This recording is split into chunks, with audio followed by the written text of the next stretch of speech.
In this video, we'll begin the discussion regarding Chapter 3, where we'll look at microscopy. When you consider microscopy, and this being a microbiology course, there are two basic types of cells. You got the prokaryotic cells, those that do not have membrane-bound nuclei or membrane-bound organelles. You'll have two domains of life, which possess those prokaryotic cells. They'll be the bacteria and archaea. We mentioned those previously during Chapter 1's discussion, so I won't reread all the information here on the slide to you. The eukaryotic cells have a membrane-bound nucleus, and they will also have membrane-bound organelles. Those eukaryotic cells belong to the domain eukarya. Now, with the organisms that we usually consider here in the microbiology lecture being too small to be seen with the naked eye, the microscopes are used in order to aid us in our visualization of those organisms. The most common type of microscopy is called bright field microscopy, and we'll talk about that in a little bit, and I'll try to show you what the characteristics of that type of microscopy are. However, there are three key concepts related to microscopy in general that you do need to know. The first is magnification. Microscopes magnify the object, and magnification means that they apparently increase the size of that object. Obviously, they don't physically increase the size, but it's an apparent increase in size. That apparent increase in size helps improve our resolution.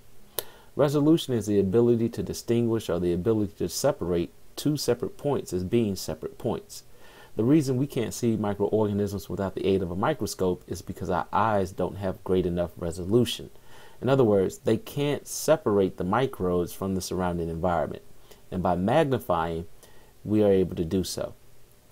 Now, typically, magnification and resolution are directly linked. In other words, as magnification increases, so will resolution. However, there is an upper limit to that correlation.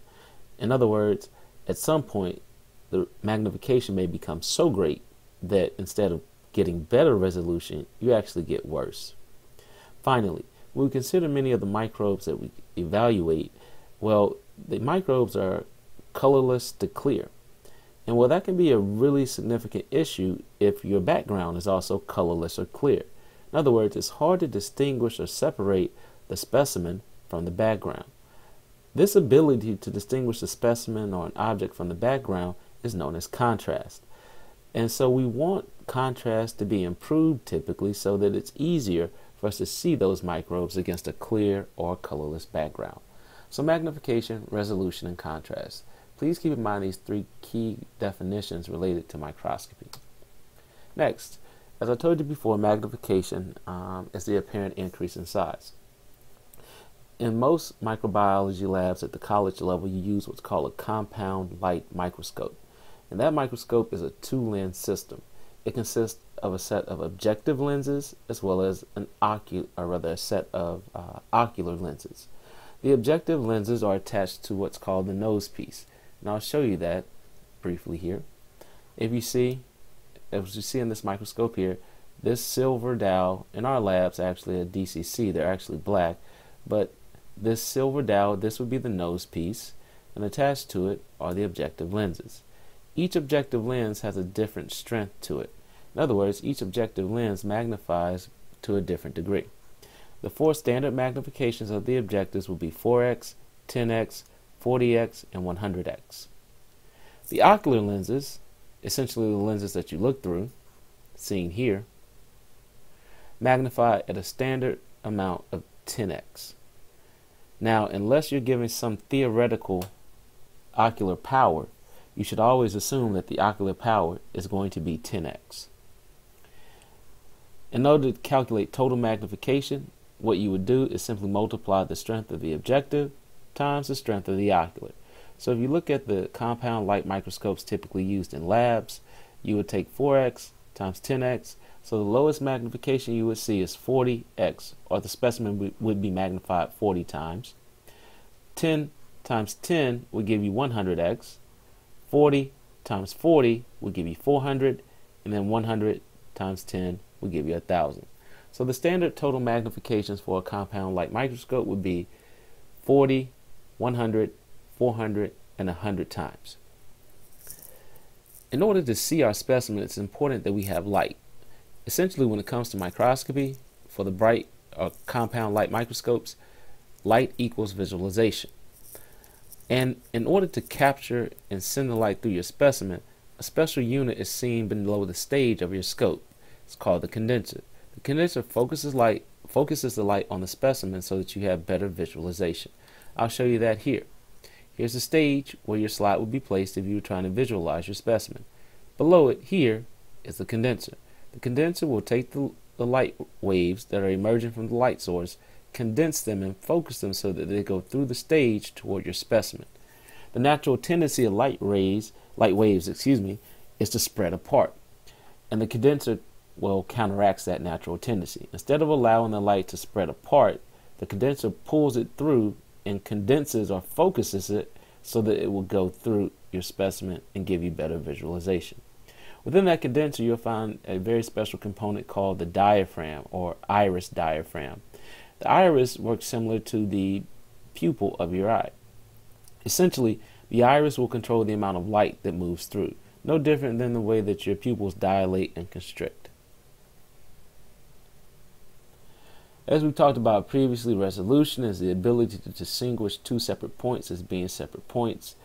We improve resolution as we magnify up to a certain limit. Now, the 100x objective is known as the oil immersion objective, and we utilize that oil immersion objective extensively in the labs. The oil has multiple purposes, but its major purpose is to allow us to have better visualization as we look at specimen with the 100x objective. If you see down here in the bottom image, there's the slide. As light goes through the slide, once again, as I've told you before, light waves like to spread out. Notice 1, 2, and 3. You see how the third wave spreads away from the others. It would not be caught by the objective lens, and ultimately that means it would not make it to your eye, which would make it more difficult to see. But the oil, as the light waves move through it, slows down the movement. So instead of being able to move as quickly and move out of the lens, so to speak, that third light wave is slowed down. And as it's slowed down, it ultimately gets trapped and will move through the lens. And so notice that by using the oil, we get more light, even quantitatively here in the image. 1, 2, 3 light waves using the oil, and only 1, 2 when you don't use it. So ultimately, the oil is used to help us trap more light so that ultimately we can get better visualization. Remember, as I told you before, more light equals better visualization. Contrast. Contrast, remember, is the ability to separate the specimen from the background. And as I said before, colorless or clear organisms and a colorless or clear background can be difficult. But typically, as we'll talk about in the next lecture, stains are used to try and increase that contrast. So I'll talk to you a little bit about simple and negative stains and some other types as well. But by staining our organisms, we can improve the contrast and make them easier to see. The drawback to staining, in most cases, it's going to kill your organism. So the type of microscopy that we've been discussing thus far is actually called bright field microscopy. I don't have an individual slide for it, but if you look, notice how the field of view, essentially what you see in the background of this particular image, is bright or illuminated. This would be an example of bright field microscopy. Bright field simply means that the field of view is bright. You can contrast bright field with dark field microscopy. If you take a look at the field of view in this particular image, notice how the background is actually dark, while the specimen appears illuminated or bright. This is done typically by placing a special filter within the condenser that changes the speed of the light waves to produce an image that's essentially the opposite of what you would get with bright field microscopy. Now, both bright field and dark field microscopy are useful for determining the shape of your organism along with the size. But they're not really great at trying to visualize internal components of that particular organism. So enter phase contrast microscopy. With phase contrast microscopy, it actually takes advantage of the way that different materials alter the speed of light as it moves through them. For instance, water will slow down light waves differently than lipids. which will slow down light waves differently than proteins. And because of that difference in the slowing of the light waves, you can take advantage of that with phase contrast microscopy. And consequently, you get different bright and dark areas throughout the organism. And this helps you get an idea of what within the organism may be lipid or what may be watery or aqueous and things of that nature. So it's really useful, this phase contrast microscopy, for looking on the interior. Not only can you get size and shape, but you can visualize internal components with this phase contrast microscopy, something that you couldn't do with a bright field or dark field microscopy. Here's a nice little summary slide for all the various fields of microscopy. And that's going to conclude this particular discussion. I've limited the discussion to microscopy about these three basic types. And as you'll see in your textbook, you'll have additionals. I won't hold you responsible for those.